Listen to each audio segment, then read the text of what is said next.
Click the subscribe button, hit the bell icon to never miss another update. The Imam had finished his daily work and was eager to go home. He had a class earlier that day and had later visited one of his old friends, with Sulaiman accompanying him. As they decided to head home, they found themselves in the bustling city market. The Imam, a familiar face in the market, was greeted by many, even though he was visibly tired. As they continued through the market and reached a crossroads, the Imam turned to Sulaiman and suggested, "If you have no other plans, let's go to my house for dinner." Sulaiman, who held the Imam in high regard, was thrilled but hesitated, saying, "Thank you for the invitation, and I always want to be with you.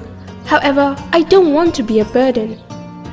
The Imam smiled and reassured him, "You're never a burden. Let's skip the formalities and go together." They made their way to the Imam's house, where they noticed a worker diligently repairing a wall. The worker was a really strong man. The Imam called out to the worker from a distance, "Hello there, don't overexert yourself." He then turned to his servant and asked about the worker's payment. The servant replied, "Imam, we haven't discussed his pay yet, but we will ensure he is compensated fairly once the job is done."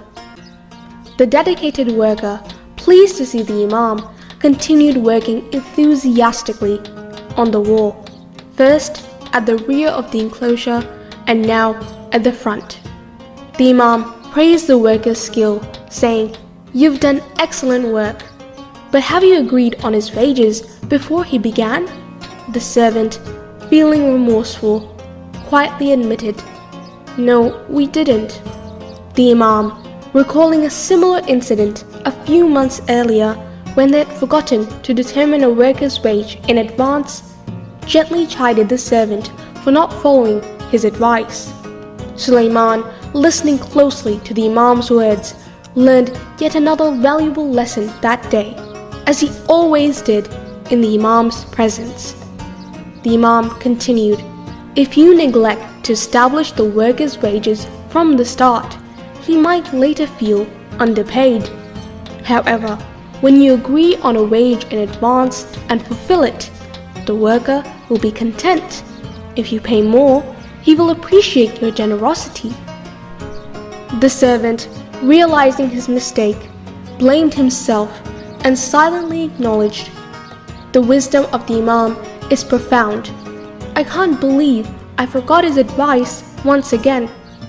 As the Imam's words resonated, Sulaiman and the servant both felt the warmth of his wisdom, knowing that it was not just about fair pay, but a lesson in compassion.